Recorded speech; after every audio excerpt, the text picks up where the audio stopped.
He denied him 3 times on the darkest night of the Christian faith. While Jesus was arrested, beaten, and hastily judged, Peter, the one who swore to follow him unto death, fled from a servant's gaze, trembled before a maid, and ultimately denied knowing the very master.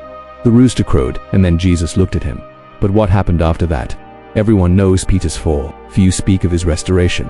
Yet there is a secret moment between him and Jesus, a dialogue that remained hidden for years, kept in the memory of a man who wept, was restored, and then fell silent. What did Jesus say to Peter after the 3 questions of love? Why did he carry this secret until his final days?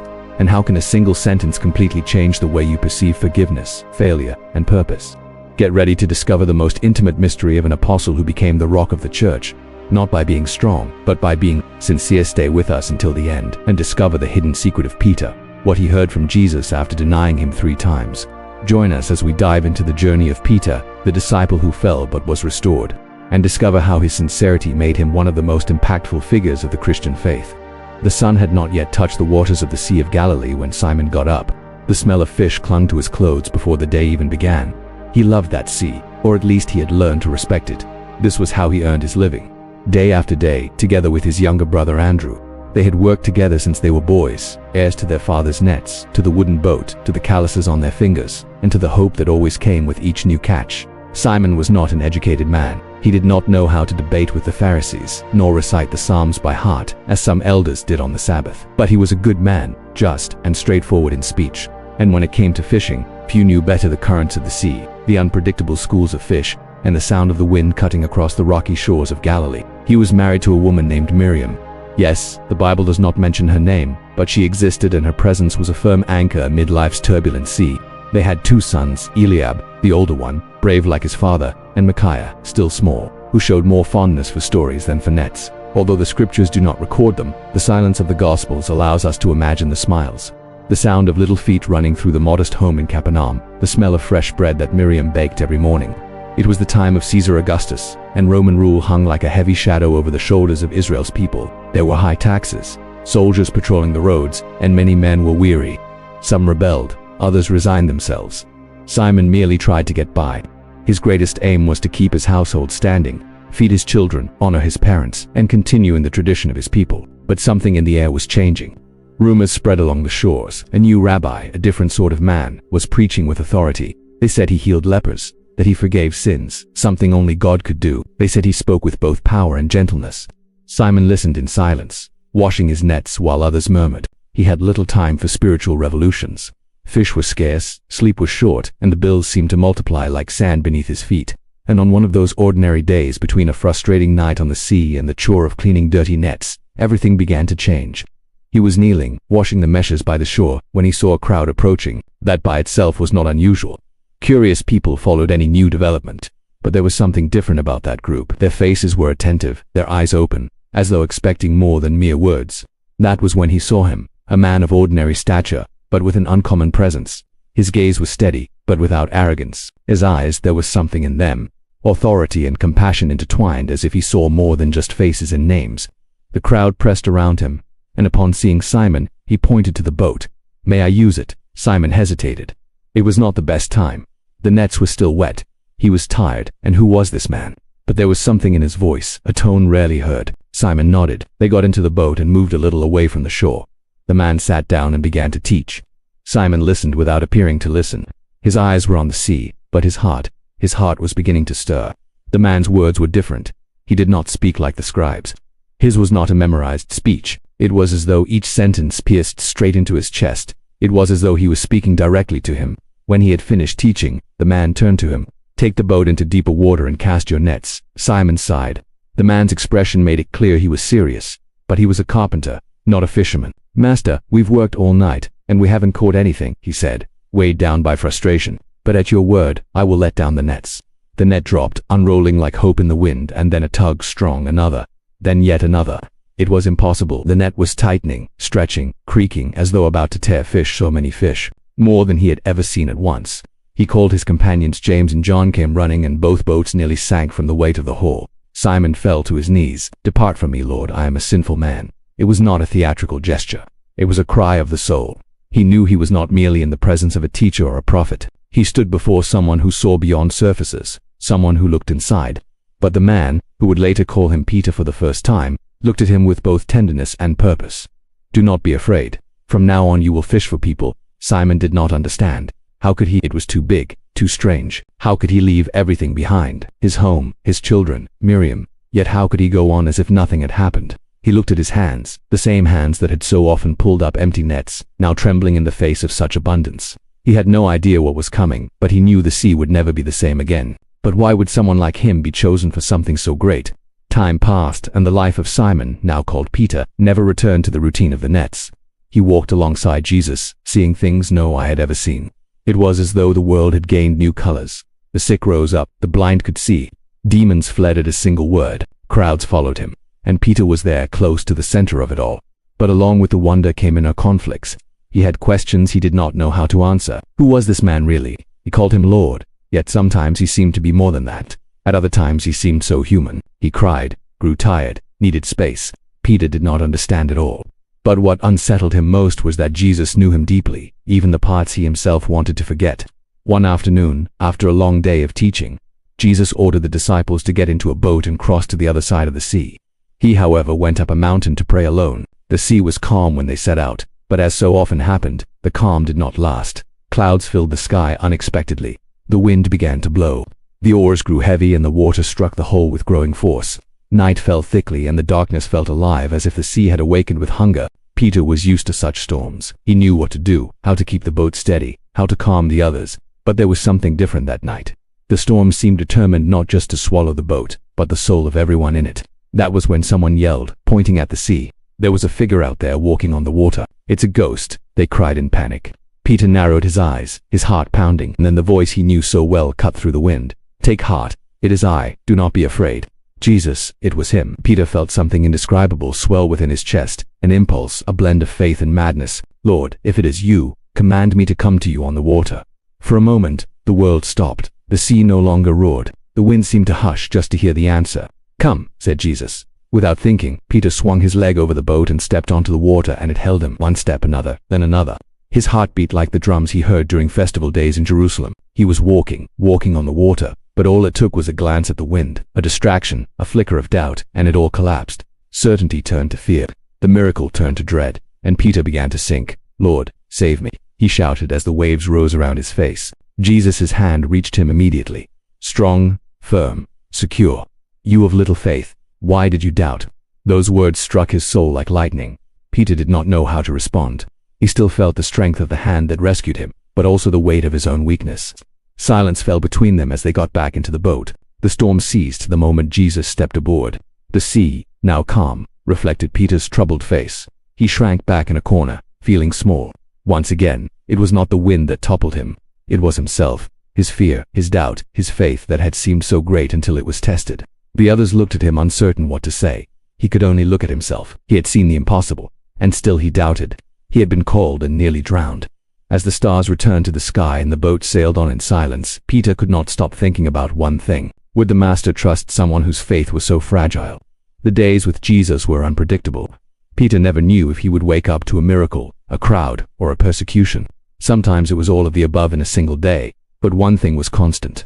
The Master always there, always saying and doing things no other man would dare. And the more Peter walked beside him, the more a question grew within him, one that everyone whispered, but no one answered with certainty.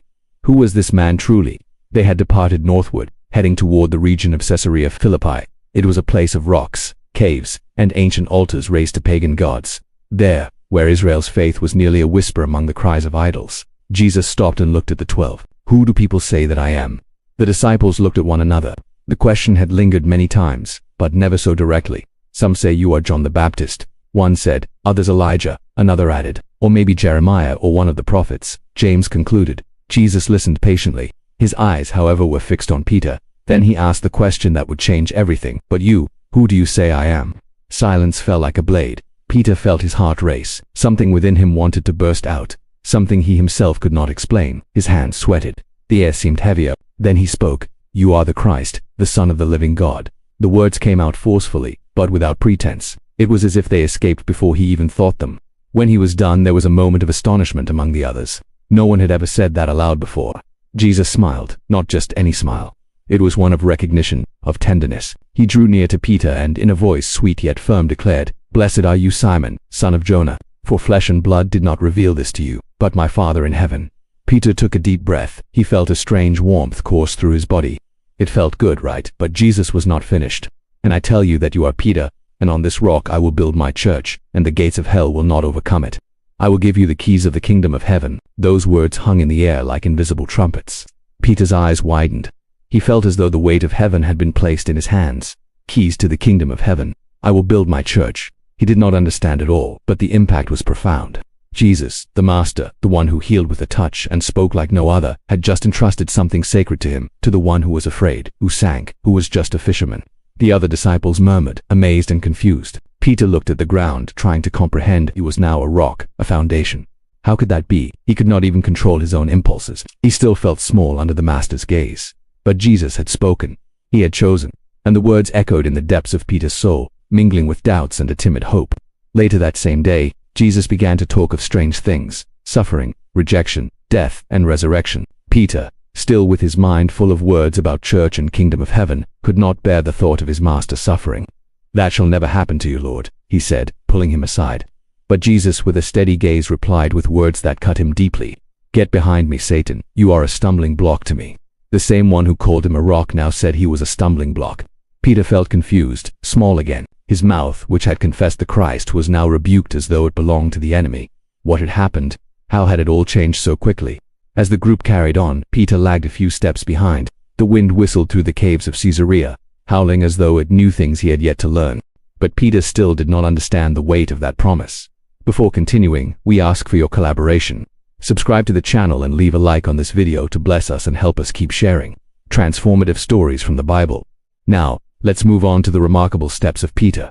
It was night in Jerusalem. The streets were already steeped in silence, and the aroma of herbs and freshly baked bread filled the air.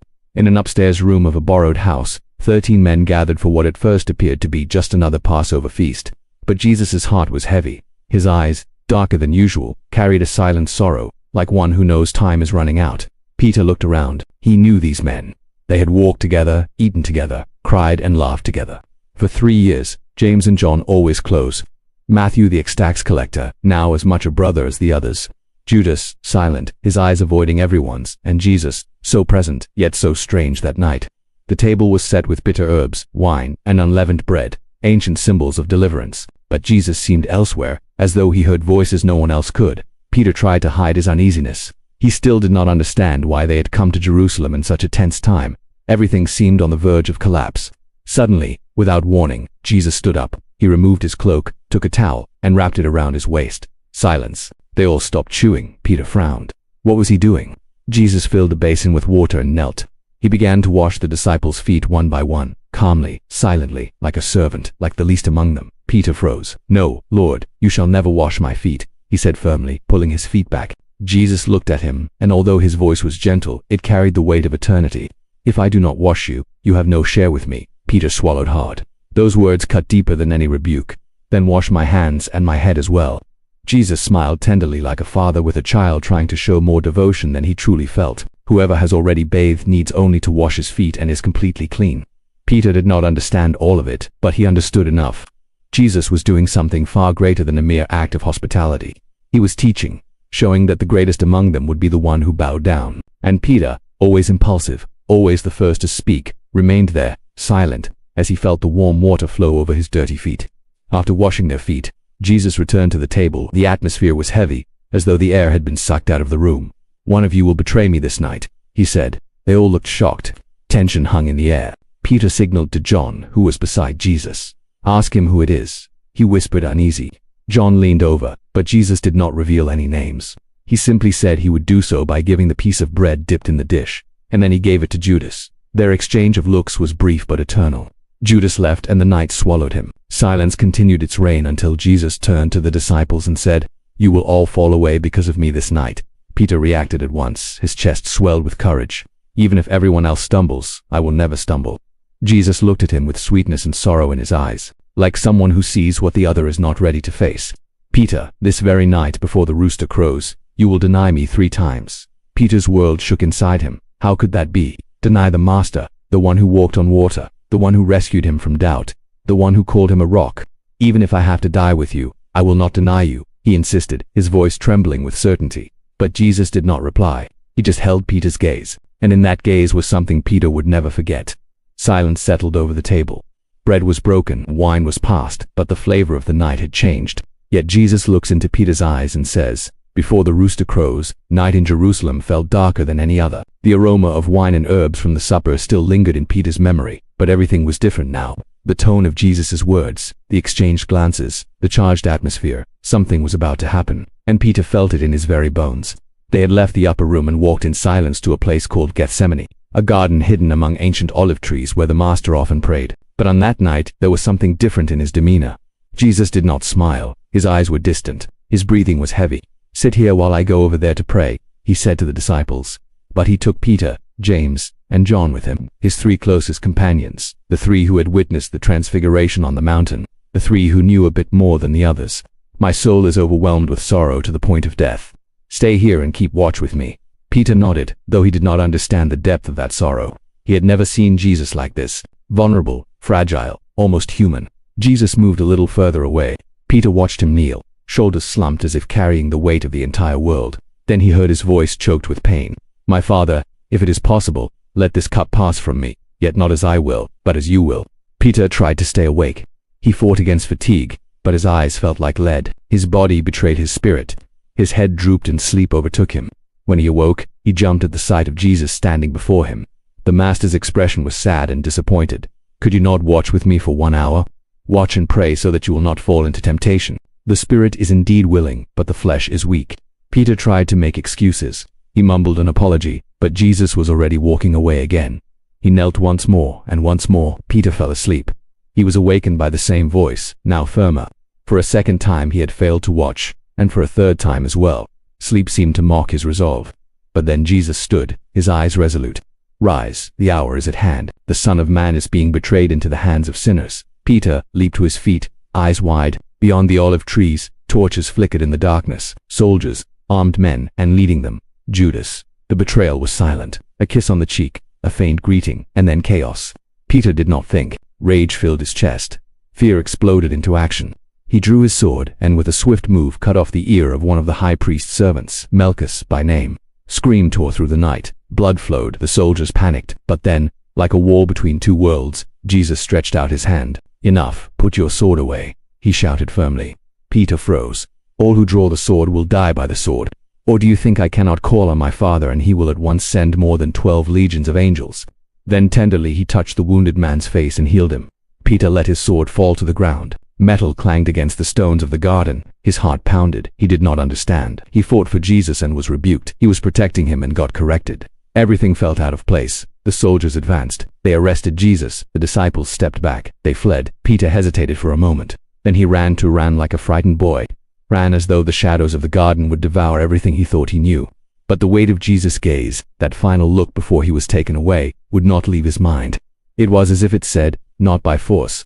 Peter, not by the sword." Later, alone, breathless, hidden in the night, Peter leaned against a wall and let his body slide down. He was sweaty, confused, his soul in pieces. He could still feel the sword's hilt in his hand, still hear the servant's cry, still feel Jesus' eyes on him. He wanted to be strong. He wanted to fight. He wanted to protect. But Jesus seemed to want something entirely different. The sword would not save Peter from his greatest battle, the one that would be fought within his heart. The city slept in shadows, but the temple corridors were alive with hurried footsteps, venomous whispers, and flickering torches. Jesus had been seized, arrested like a criminal, bound like a thief. Judas's betrayal had opened the gates to the darkest night in history, and Peter followed at a distance. His heart pounded erratically. Fear mingled with guilt. His feet carried him forward, even as his mind screamed for him to turn back. Every corner was a risk. With each step he kept to the shadows, yet his eyes remained fixed on the Master's figure. The one he had promised to follow unto death was now dragged along, wounded and silent, and Peter could do nothing. He followed all the way to the courtyard of the high priest's house. Flames of a fire trembled at the center, casting dancing shadows on the faces of the soldiers and servants gathered there. Peter moved closer, blending in with them, trying to appear invisible. His eyes searched for Jesus, who was inside, interrogated, humiliated, struck by both words and blows. He sat down near the fire. He needed the warmth, but it was more than the cold, making him shiver. It was the weight of the sword left behind in Gethsemane. It was the weight of not understanding, of not knowing who he was now. That was when the first voice spoke up.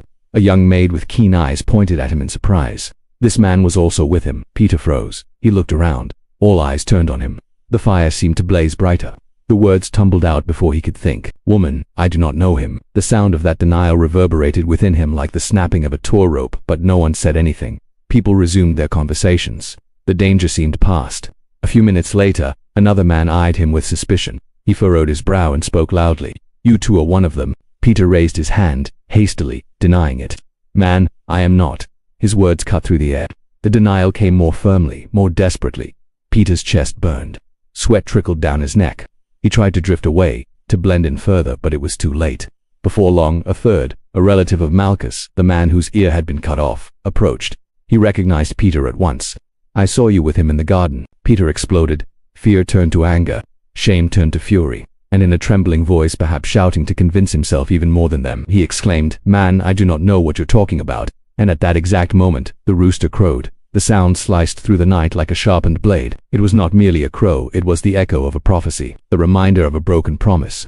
The moment Peter's world fell apart, he looked into the house, and there among soldiers in the midst of the trial, Jesus turned his face and looked at him. It was just a glance, no words, no accusation, but that look pierced Peter's soul. It held no anger, no scorn. It held pain and love.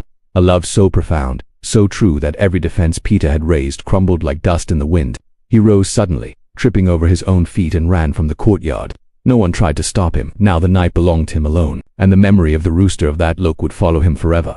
Peter ran through the empty streets of Jerusalem, his bare feet slapping the stone ground. He ran like a man fleeing from himself, and when he could run no more, he collapsed. He wept as he never had in all his life. His chest arched, and he was overcome with sobs. He felt dirty, unworthy, lost. He had failed, not in some minor way, but in the very thing he had sworn he would never do. He had betrayed the Master, not for money, not with a kiss, but out of fear, with words, with silence. And Jesus looked at him, not in anger, but with a love that shatters all defenses. Peter disappeared, while the world witnessed the most unjust trial in history. While soldiers mocked and the crowd shouted, "Crucify him," Peter was nowhere to be found. There was no sword, no words, only silence. After that early morning, when the rooster crowed and Jesus' eyes met him at his weakest, Peter vanished. The city of Jerusalem swarmed with rumors, but he hid in alleyways by walls and the shadows. His soul weighed more than his body could bear. And it was not the fear of the Romans that kept him away. It was fear of himself. He wandered aimlessly through the narrow streets like a man who no longer knew where his body ended and his guilt began. The air felt heavier, his steps were slower, the world darker, and every corner, every stone, every stranger's face seemed to whisper the same verdict. You denied him. On the cross, the Master bled. There on Golgotha he carried the sin of the world. Mary wept at the foot of the cross. John remained steadfast by her side, but Peter could not find the courage to appear. The same man who had said he would die with Jesus now trembled in silence somewhere beyond the reach of daylight. He did not see the nails being driven in. He did not see the sky darken. He did not hear the cry, "Father, why have you forsaken me?" Nor did he witness the moment Jesus gave up his spirit, but he heard the rooster. On that somber afternoon, amid the chaos of voices and the pounding of the hammer, Peter still heard in his mind, in his soul, the crow of the rooster, once, twice, 3 times, night after night, like an unending lament, like a thunderclap, repeating his cowardice. He tried to sleep in the nights that followed, but every time he closed his eyes, it was as if he awoke again in the courtyard, before the fire, before the servants, before the Master he had denied. How could he have done it? He remembered the look, the touch, the words. "You are Peter.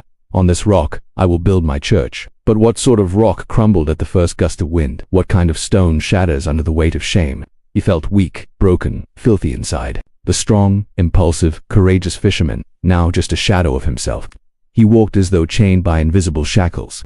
Every face in the city seemed to accuse him, even if they did not know what he had done. He avoided the other disciples, avoided looking at the sky, avoided everything that reminded him of the Master, and everything reminded him of the hands Jesus had washed, the feet he had insisted on bathing, the sword that fell to the ground. In Gethsemane, the fire in the courtyard warming a traitor, the rooster, the look, the love, even wounded, even while being led to death. Jesus looked at him with love, not with disappointment or condemnation, but with a love so profound, so genuine that it now burned like embers in Peter's heart. That was what destroyed him most. How could he fail someone who loved him so much? He thought about leaving, returning to Galilee, pretending nothing had happened, being just the fisherman he had been before. But even the sea now seemed distant. The water that once served as a refuge was now a mirror of his shame. He no longer knew where he belonged. Wherever he went, he would carry that night with him. That memory, that pain. Days passed in a haze. Some said Jesus' body had been buried. Others that the Pharisees had won. Still others spoke of a strange promise that he would rise again. But for Peter, none of it made sense because to him, everything was already over. In the dark house where he hid, silence was his only companion. And in that silence he heard his own soul cry out. There were no crowds, no teachers, no cross, only the echo of what used to be and what he was now. A soft knock on the door awakened him. It was Andrew, his brother. His face bore the same sorrow. The disciples were together in hiding, waiting for something or nothing. The hope that had once shone in Jesus' eyes now seemed absent in them all. Peter went. He sat in a corner, silent. He said nothing. He did not cry. He did not react. He only looked down until John, trembling, murmured, "He died." But he also said he would rise on the third day. Peter did not reply. He simply closed his eyes. It was impossible, right? And what if it was true? If Jesus returned, how could he face the Master? What could he say? Nothing. There were no words left. Only the rooster, always the rooster, and a question bleeding in his soul like a thorn in his heart. How can someone who has failed so greatly still be called by God? The third day dawned slowly. The faint light breaking over the horizon seemed hesitant, as though even the sky acknowledged the mourning that shrouded Jerusalem. In the house where the disciples were hiding, their eyes were hollow, their words few, their hearts weighed down. Peter, seated in a corner, had not slept for days. He did not know what rest was. He simply stared at the floor as though expecting the earth to swallow him up. Hours dragged on. It was hard to mark time since that morning. He barely ate, barely spoke. He only breathed, living as if surviving himself. That was when the doors flew open. Mary Magdalene burst in panting, her hair disheveled, her eyes wide as if she had seen the impossible. "They've taken the Lord's body," she shouted. "The tomb is empty." The silence that fell was almost suffocating. John was the first to run out. Peter hesitated for a second, but something propelled him forward. His legs took off without his heart's permission. His breath failed with each stride, but he did not stop. He ran like a man fleeing guilt. He ran like someone chasing redemption. John faster arrived at the tomb first. He stopped at the entrance, afraid to go in. Peter, though breathless, pushed himself inside, and there he froze. The linens were there, folded, neatly arranged, as though someone had gotten up calmly. But the body was gone. Peter stepped closer slowly. He looked around, touched the cloths. The smell lingered. Mere aloes, burial spices. But Jesus was not there. His heart pounded. For a moment, hope threatened to flare within him like an ember reigniting. But it was soon smothered by doubt. What if it was true, if he had returned? If Jesus were alive? What if he still remembered? Peter could not escape the thought. If Jesus was alive, then the moment of his denial was also alive. The pain of seeing his closest disciple lie 3 times was still alive. That look one Peter would never forget was still alive. What if the resurrection also brought judgment? They returned home in silence. John seemed excited, hopeful. Peter did not. Yes, the tomb was empty. But that only made the weight in his chest heavier, because now more than ever, he did not know what to do, what to say, how to act. In the days that followed, news spread. Some women claimed to have seen angels. Others said they had spoken with Jesus himself. Thomas doubted. John smiled quietly. But Peter remained silent. Deep down he was uncertain whether he wanted to see Jesus or not. What if he asks why I fled? He wondered, what if he wants to know why I denied him? How could he look into the eyes of the one who washed his feet and then watched him run away? How could he explain the inexplicable? Yet something curious began to happen. The women said an angel had given them a message that the disciples should go to Galilee and that Peter should come to he by name. Jesus wanted to see Peter. Why? He could not comprehend it. He was unworthy. He was the silent betrayer, the absent disciple, the rock that had crumbled. Still, he called Peter. Peter paced the house aimlessly, his eyes unfocused. The others were already debating the idea of returning to Galilee. It was where it all began. A place they might try to understand what came next. But for Peter, it was more than that. It was where the sea awaited, where the boat might still be, where he might go back to being who he was before. But was there still time for that? He looked up at the sky. The clouds drifted slowly. A gentle breeze blew by. And for a brief moment he allowed himself to remember the first time he saw Jesus by the shore washing nets. The look, the voice, "Follow me." That memory burned now because he had followed, but he had also denied. That night, lying on a rough blanket, hearing the whisper of the wind and the breathing of the other disciples, Peter opened his eyes in the darkness. And as every night since then he heard it, without any rooster, without a courtyard, without a fire, he heard it, the crowing, the same sound, the same cut, the same weight, because the tomb was empty. But Peter's heart was still filled with pain. Galilee was just as Peter remembered it. The same sound of water lapping against the rocks, the same salty scent in the air, the same morning breeze stinging his face. yet everything felt different. The serenity of the landscape contrasted with the turmoil within his chest. Every step in the sand felt like walking on the ashes of what had once been his faith. They had returned. Some of the disciples were with him: John, Thomas, Nathanael, James, Andrew, but there was no longer enthusiasm. It was a silent homecoming, an attempt to return to the beginning, as if they could erase all that had happened, as if the sea could wash away the past. "I'm going fishing," Peter said curtly. It was still dark. The others followed him. The boat was there, an old friend, the net still rough. Their hands knew exactly what to do. Their bodies remembered, but their hearts were not the same. They cast their nets for hours, and the sea, as it had the first time, remained silent. No fish, no response, only darkness and fatigue. Dawn was starting to break when a voice called from the shore. Someone was there in the distance. "Children, do you have anything to eat?" Peter squinted. The morning haze blurred his vision. It was just a silhouette. "No," someone in the boat replied. "Cast the net on the right side of the boat and you will find some." There was something about that voice, something familiar, something that froze Peter inside. They cast the net and it filled instantly again. The fish tugged hard, nearly tearing the mesh. John Whitey turned to Peter. "It is the Lord." Peter did not wait. He threw himself into the sea as he had the first time. The water was cold, but his chest burned. He swam frantically, each stroke a cry for forgiveness. When he reached the shore, he was panting, trembling. And there, over the coals, there was fish and bread. Jesus looked at him. "Bring some of the fish you have caught," he said. Peter, rush back and help the others drag in the net. 153 large fish, and the net did not tear. They sat around the fire. No one spoke a word. The silence was reverent. Jesus took the bread and distributed it. Then the fish, just as before, as always, but Peter could barely swallow. The heat of the coals before him felt like the same heat consuming him inside. They were not just coals. It was not just breakfast. It was an altar, a reunion. After they had eaten, Jesus turned to him. "Simon, son of Jonah, do you love me more than these?" Peter felt his stomach clench. He did not call him Peter. He called him Simon, his old name, as if pulling him back to the starting point. "Yes, Lord, you know that I love you. Feed my lambs." Silence. "Simon, son of Jonah, do you love me?" Peter swallowed hard. His face burned. The coals in front of him reminded him of the fire where he had denied Jesus.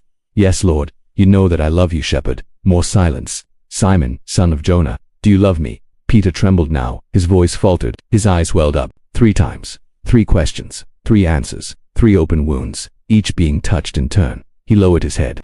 "There was no hiding the pain now, Lord. You know all things. You know that I love you." Jesus looked at him with tenderness. "Feed my sheep." Right then, between the sound of the sea and the smell of roasted fish, Peter wept inwardly. Jesus was not just restoring a disciple. He was entrusting him once again, laying responsibility on his frail shoulders, giving him another chance. But there was more. Those words were not merely about forgiveness. They were not merely about healing. There was a tone, an echo hidden between the lines, as if the Master was preparing him for something yet greater, something Peter could not yet grasp. Jesus did not mention the denial. He did not mention the rooster. He did not mention the flight. But he spoke of love, and that hurt more because true love confronts more than any rebuke. True love forgives and sends out. Peter looked at the sea, the same sea that was no longer a refuge but now a witness. The Master at his side, his heart still wounded, his hands trembling, and a mission starting all over again. But what did those words really mean? There was something more between the lines. Jerusalem buzzed with activity.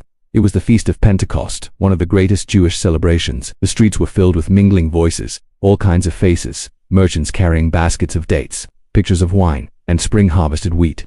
But amid that noisy throng, a small group waited in silence. Jesus' disciples were waiting. Peter was among them, seated in a corner of the upper room, hands clasped, gaze far away.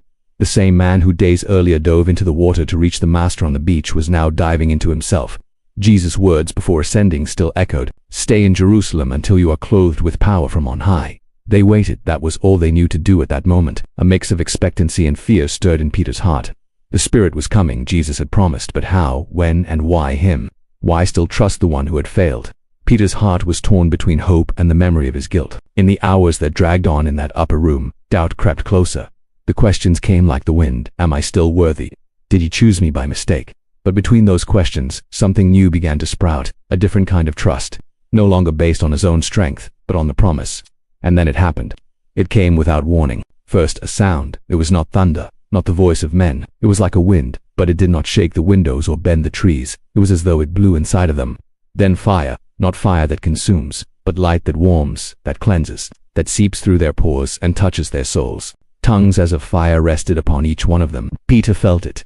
It was not mere emotion, it was presence. It was as if God himself enveloped him and said, I am still with you. The shame disappeared, the fear vanished. The once cornered soul now rose up in power. His body trembled not with terror but with fullness. He wanted to speak. The words formed in his heart before he could even think them. All around the other disciples began to speak in foreign tongues, languages they had never learned. Voices mingled in the air, drawing the attention of those in the streets of Jerusalem. What is this? They asked. How do we hear them in our own language? They're drunk, mocked others, but Peter did not remain silent. He stood up, he looked at the crowd. He who had denied Jesus before a servant girl now stood before thousands. He climbed to a higher spot, took a deep breath. Men of Judea and all who dwell in Jerusalem, let this be known to you and listen to my words. The crowd quieted. Their eyes turned to him, and Peter preached. He spoke with clarity, with resolve, with passion, but above all with authority. Not the authority of impulse, but of the Spirit. He spoke of the prophet Joel and how the last days would come with an outpouring of power. He spoke of David in the scriptures. He spoke of the Messiah, the Christ, the one who had been crucified but was raised. God has made this Jesus whom you crucified, both Lord and Christ. There was silence, a collective gasp, then a cry. What shall we do, brothers? Peter closed his eyes for an instant. He smiled not with pride but with gratitude. The answer was not his. It came from heaven. Repent and let each one of you be baptized in the name of Jesus Christ for the forgiveness of sins, and you will receive the gift of the Holy Spirit. And on that day 3,000 souls were saved. The upper room became a seed. Jerusalem's streets turned into an altar. Faith blossomed, and Peter, the same one who had wept alone after his denial, was now the spokesperson of grace. He preached until sunset, until his voice was raw, until every final gaze shone with hope. But that same night, when the city slept and the disciples were still rejoicing, Peter slipped away. He climbed up onto the roof of the house and sat beneath the sky. The wind blew, the stars surrounded him, and even with the Spirit burning within him, even with thousands hearing his words, he sensed it. He sensed something unspoken, something yet to come. Yes, he had been filled with the Spirit. Yes, he had been restored. Yes, the fire now lived in him. But had the past truly been left behind, or was there still something left unsaid? It was the start of a new era. The Spirit had been poured out. The early church grew like fire in dry straw. Every house became an altar. Every gathering a time of worship. Every breaking of bread a reminder that he was alive. The words of Jesus before he ascended no longer seemed distant. They were a vivid, burning reality. And Peter was now a new voice in that scene. He was no longer hidden, no longer ashamed, now standing firm, filled with a boldness he himself did not recognize. Yet despite this, despite the crowd growing with each sermon, something within him still murmured, a discreet echo like a timid shadow in the corner of his soul, a scar that even the power of the Spirit had not yet erased. One morning, Peter and John were going up to the temple for the 9th hour of prayer. It was an old habit. The temple was still the center of the people's faith. People came and went with eyes weary from religion. But Peter carried something different. He did not go in search of rituals. He bore within him a presence. At the gate called Beautiful, there was a man paralyzed from birth, placed there daily by compassionate hands, hoping for mercy from passers-by. A coin, a piece of bread, a gesture of compassion. That was all he knew. When he saw Peter and John approaching, he held out his hand as he always did. Arms, please. Peter stopped. He looked at him, and something was ignited in that moment. The eyes of the paralyzed man met Peter's eyes, and for the first time, someone saw him beyond his condition. Look at us, Peter said. The man obeyed, expecting to receive some coins, but what he received was something he never could have imagined. I have no silver or gold. Peter's voice was firm, clear, full of conviction. But what I have I give you, in the name of Jesus Christ of Nazareth. Rise up and walk. He stretched out his hand for a second. Time seemed to stand still, and then life, strength, movement. The man felt something surge up through his legs, his bones, his joints, something he had never felt before, now pulsing with energy. He grasped Peter's hand and in one leap stood up. Then he walked, then he ran, then he was jumping and shouting and weeping. He entered the temple with them, glorifying God with all his breath. The people recognized him. It was the same man who for years had dragged himself at the entrance. Now he was standing, strong, happy, and at the feet of those two men, a crowd gathered around them, wide eyes, confused hearts, and Peter once again did not hide. He climbed the steps at the entrance, took a deep breath, and preached, Men of Israel, why do you marvel at this? Why do you look at us as though by our own power or piety we had made this man walk? Then he pointed to heaven. The God of Abraham, Isaac, and Jacob, the God of our fathers, has glorified his Son, Jesus, the one you handed over. But God raised him from the dead, and by faith in his name, this man whom you see and know has been strengthened. The words cut like a sword, yet also healed like a balm. The people listened in silence. Some wept, others murmured, but no one could deny what they were seeing. He was there walking, leaping, alive. From that day on, Peter's name began to spread. Religious leaders started watching with suspicious eyes. Authorities became restless. But the people recognized that something new was happening. And Peter was finally beginning to fulfill what Jesus had prophesied for him.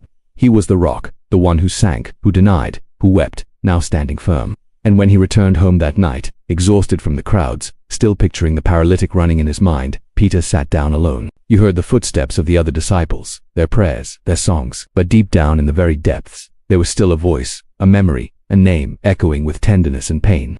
Simon. The temple's fire was no longer the same as the courtyard fire, but within him, the embers still smoldered. He had healed a man with a word, but as for himself, could all this strength also be enough to heal his inner wounds? The sun blazed high over Joppa. The smell of the sea blended with the aromas of spices, laundered clothing, and freshly baked bread. Peter was staying in the seaside home of a tanner named Simon, a simple place just enough for him to rest from his mission and to pray. There, far from the crowds and religious pressures of Jerusalem, Peter found a peace he had not known for a long time. It was around midday when he went up to the rooftop to pray. The heat was intense, the silence welcome. Waves broke softly on the rocks, and Peter on his knees sought the Lord with an open heart. There were still unanswered questions. There were still memories that pursued him, but there, under the blue sky, everything felt lighter. Suddenly, something changed. His eyes grew heavy, his spirit was seized. He entered a state of profound rapture and he saw heaven open. Descending from above was something like a large sheet held by the corners containing every kind of animal. Four-footed beasts, reptiles, birds, animals considered unclean according to Jewish law. A voice clear and firm resounded, "Rise, Peter, kill and eat." Peter recoiled. His heart pounded faster. This was against everything he had learned since childhood. Certainly not. "Lord, I have never eaten anything common or unclean." But the voice came again with even more authority. "Do not call unclean what God has cleansed." 3 times it was repeated, then the sheet was taken back into heaven. Peter opened his eyes, sweating, breathless, without understanding. While he was still pondering the meaning of the vision, loud knocks sounded at the gate. 3 men sent by Cornelius, a Roman centurion, a just man who feared God, known for his generosity and prayers. And he too had had a vision. An angel had instructed him to send for Peter because there was something he needed to hear. Peter went down, still perplexed. The men told him everything, and then inside him, the vision began to make sense. The Spirit prompted him, "Go with them without hesitation, for I have sent them." The next day they set out for sea. The road was long, but the time was necessary. Peter watched the landscape pass by, but his mind was fixed on what lay ahead. A Gentile, a Roman centurion, a man outside the people of Israel, and God was moving to reach him. Upon arriving at Cornelius' house, Peter was welcomed with honor. The man fell at his feet, but Peter quickly raised him up. "Stand, I too am a man." He went in. The house was full. Family, servants, friends, all anxious, all attentive. Peter took a deep breath. He had never preached to Gentiles before. He had never crossed that cultural barrier. But something in him said it was time. "You know that it is forbidden for a Jew to associate with or enter the house of foreigners. But God has shown me that I must not call anyone common or unclean. That is why I came without hesitation." Cornelius explained his vision. Peter listened and then he spoke. He preached about Jesus, his life, his death and resurrection. He spoke of forgiveness, of the cross, of hope. And in the midst of his preaching, something extraordinary happened. The Holy Spirit fell just as at Pentecost, just as upon the Jews, now upon the Gentiles. They began speaking in other tongues, praising God, weeping, taken by the same presence Peter knew so well. With eyes brimming, Peter turned to those with him and said, "Can anyone withhold water for baptizing these people who have received the Holy Spirit just as we have?" And he baptized them one by one. That day heaven broke down another wall, and Peter understood God's love went beyond religious boundaries, beyond customs, beyond origins. It was a love that reached the forgotten, the unlikely, even the Gentiles. But when he returned to Jerusalem, he was confronted. "You went into the house of uncircumcised men and ate with them." Peter recounted everything. The vision, the angel, the presence, the baptism. Then he concluded, "If God gave them the same gift he gave us who believed in the Lord Jesus Christ, who was I to stand in God's way?" There was silence, and then praise. "So God has granted even the Gentiles repentance unto life." Later that night, Peter withdrew. Alone he gazed at the sky, the same sky that had opened the sheet. "Lord, why me?" He had already preached. He had already healed. Now he had baptized Gentiles, yet something inside him still stirred. There was a moment he never spoke of. A conversation, a look, words Jesus had spoken to him which still remained hidden. Not for others, not yet. Something between him and the Master. Something from the night when everything broke. There was still an unrevealed secret. Something between him and Jesus kept since that night. Time had passed since that unforgettable morning on the seashore. Since Pentecost, since Cornelius, the church grew like a river breaching its banks. Men and women were converted. Communities sprang up. and the apostles spread across the earth to proclaim that Jesus had risen and was alive. Peter, now respected and heeded, was one of the pillars of the faith. His words carried weight, his presence encouraged. Wherever he went, he was received with honor. The man who once denied now was seen as a father by many in the faith, but his heart was still of flesh, and his steps, however firm, could still stumble. It was in Antioch that something happened, a distant, diverse place. There, Jews and Gentiles lived together like brothers. The message of the cross had torn down walls. Men of different languages and cultures shared the same bread. Peter felt welcomed. He ate with everyone. He laughed with the Gentiles. He treated them as brothers. But then some men came from Jerusalem sent by James, strict Jews, zealous for the law. Peter changed. Slowly he withdrew from the Gentiles, avoided eating with them, spent more time with the Jews, and without realizing it or saying a word, he was rebuilding a wall Jesus had torn down with his own blood. The Gentiles noticed. The Jews took heart. Even Barnabas, the kind one, began to pull away. And Paul saw it all. He was new in the faith, but solid as a rock. He knew the heart of the Pharisees because he had been one of them. And when he saw Peter retreat out of fear of men, his zeal for the gospel burned within him. He did not wait. He did not speak behind anyone's back. He stood up in front of everyone and confronted Peter publicly. If you, though a Jew, live like a Gentile and not like a Jew, why are you compelling the Gentiles to live like Jews? Silence fell on all. The Gentiles stopped chewing. The Jews looked at the ground and Peter listened. He did not argue. He did not defend himself. He listened. Paul's words were harsh but true. They were like a mirror. Peter saw himself, the fear, the insecurity, the old habit of backing down when pressure arose. But now he was no longer the same. No longer the impulsive fisherman, nor the denier in the courtyard, nor the man who fled. Now he was Peter. And Peter stayed silent. He accepted the rebuke, not out of cowardice, but out of humility, because he knew the truth of the gospel was higher than his reputation. Paul would later write about that moment in his letter to the Galatians, not with hatred, but with zeal, with love for truth. And Peter bore no grudge. He understood, he was grateful. That night, back in his lodging, Peter sat with downcast eyes.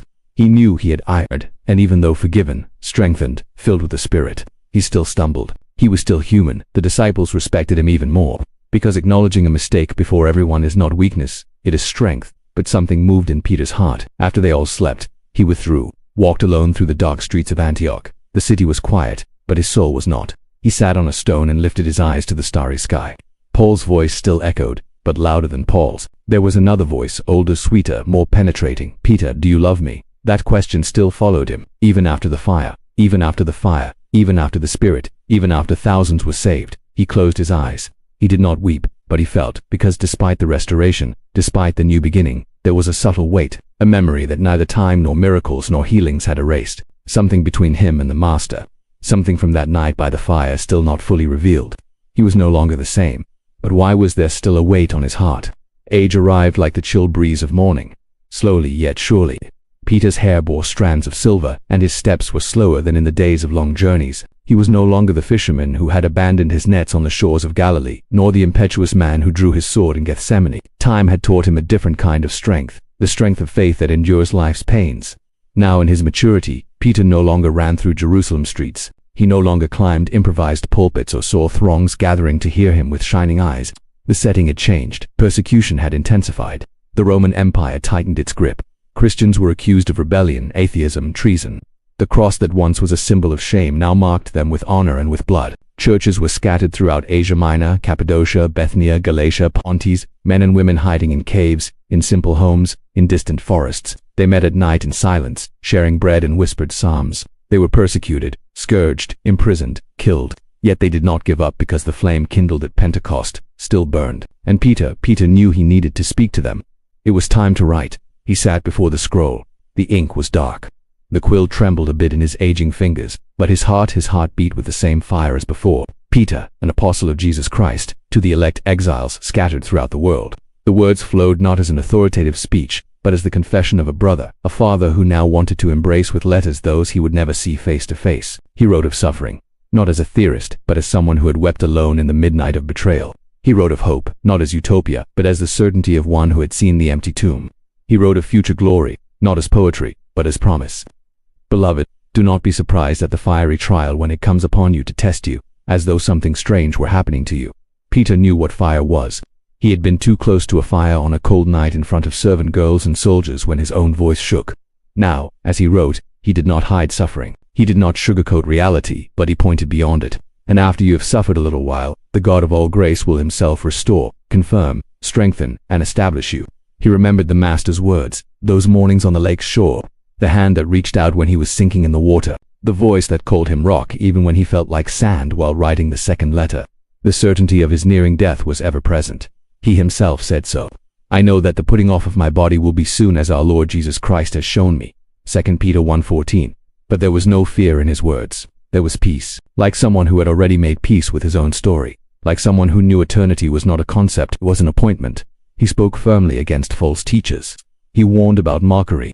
He encouraged holy living and reaffirmed resolutely the certainty of Christ's return. The Lord is not slow to fulfill his promise, as some count slowness, but is patient toward you, not wishing that any should perish, but that all should reach repentance. He knew many were weary.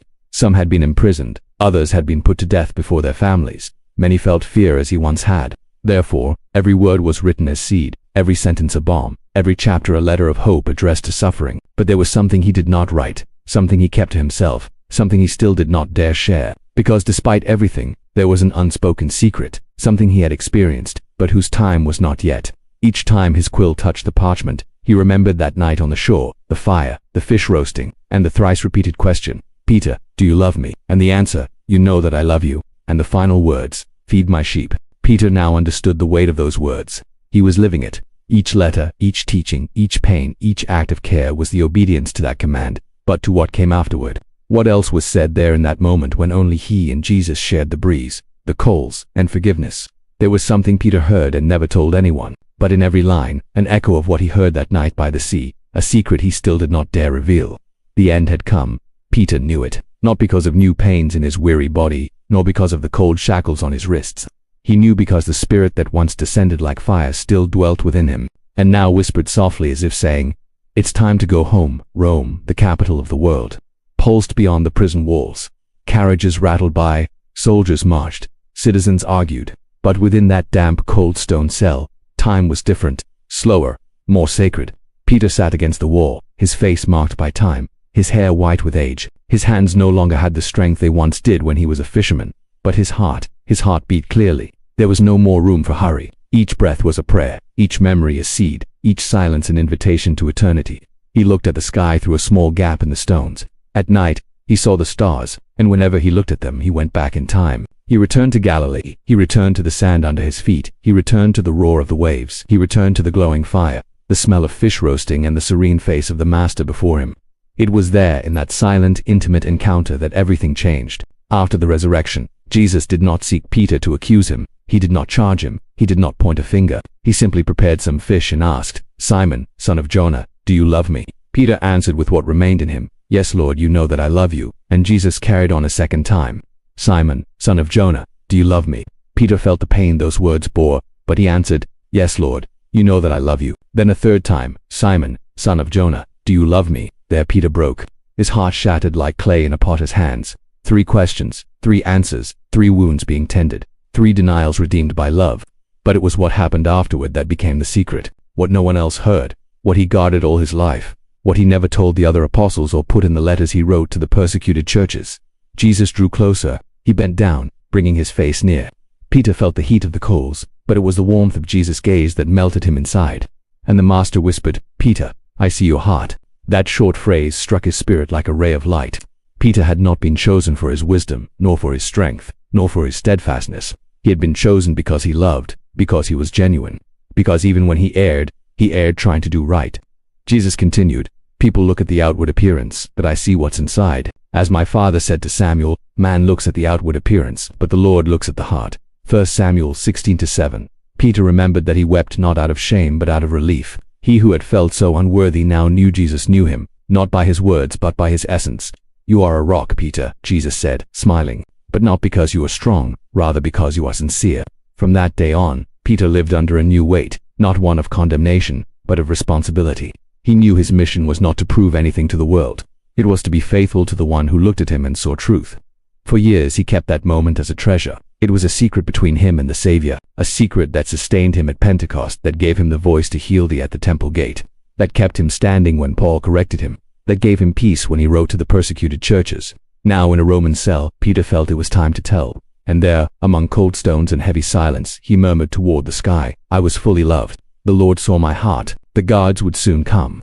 The cross awaited him, and Peter had decided it would not be like his masters. He asked to be crucified, upside down, for he did not feel worthy to die in the same manner as the one who loved him despite it all.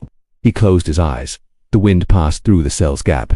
It was like the Spirit's breath, the same that had touched him so many years before. And there, in his final moments, Peter no longer thought of his failures or his falls or his speeches. He thought only of the voice, that gentle, firm, grace-filled voice, Peter, I see your heart. And then he understood. He had not been chosen for his strength, nor for his skill, nor for his courage. And at that moment, Peter knew he had not been chosen for being strong, but for being sincere. Rome's sky that morning was overcast. Dense clouds heralded a rain that never came, as though even the weather hesitated to weep. But in the hearts of Jesus' followers, there was no hesitation. Tears flowed freely. Peter was gone. Word spread through alleyways and hidden homes like a sorrowful whisper. Brothers in the faith, many still persecuted, others in flight, heard the account of his death with heavy hearts. He the rock, he the shepherd, he the one who had denied, but also the one who had raised his voice and set the world ablaze. He was crucified upside down by his own choice. I am not worthy to die as my Lord, he is said to have told the soldiers. A final gesture of humility, a final act of surrender. But death for him was no longer defeat. It was encounter, a promise fulfilled, a well-deserved rest. In the usual house where Christians met in secret, no one quite knew how to respond. Some prayed, others sang psalms through tears. Many simply sat in silence, remembering the man so many had known who had taught them so much. Peter had not been perfect, and perhaps that was why he was so loved. He was flawed, he was intense, he was human, but he was whole. Young believers in the church, many recently converted, read his letters aloud, and each word seemed more alive than ever. But in your hearts, honor Christ the Lord as holy, always being prepared to make a defense to anyone who asks you for a reason for the hope that is in you. 1 Peter 3:15. Others recalled the second letter. Since I know that the putting off of my body will be soon, I will make every effort so that after my departure you may be able at any time to recall these things, said Peter 1:14-15. And they remembered because Peter did not just preach, he lived. He did not just teach, he fell, got up, loved and followed to the end.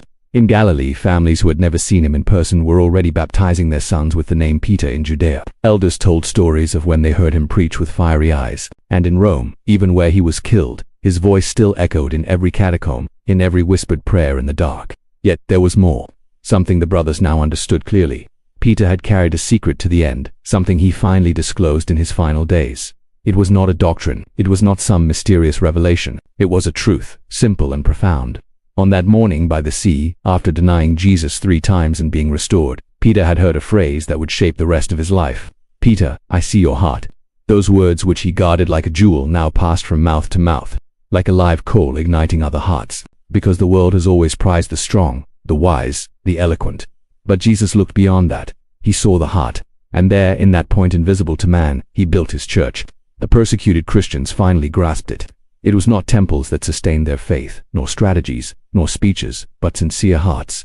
Hearts that fall and rise again, that are and yet love, that deny but repent. And in that small group, huddled in grief and hope, someone said, he was the rock. Another replied, yes, but not because he was unyielding, but because he was genuine. And they all wept, not in despair but in gratitude. The rock was gone, but the promise remained. Peter lived and died with visible and invisible scars, each telling a story which together formed the foundation upon which Jesus built something eternal. The church would go on, faith would spread, the winds would blow, but the house built on the rock would not fall. And Peter was now with the one who had called him by the sea, who had lifted him from the water, who had forgiven him by the coals, who had entrusted him with the flock, and who in the end welcomed him with open arms. On earth, his name would be remembered not as a perfect man but as living proof that God does not use the flawless but the willing, because even those who fail can be used to build something everlasting. If you enjoyed this story, 2 more videos featuring exciting biblical narratives will appear on your screen.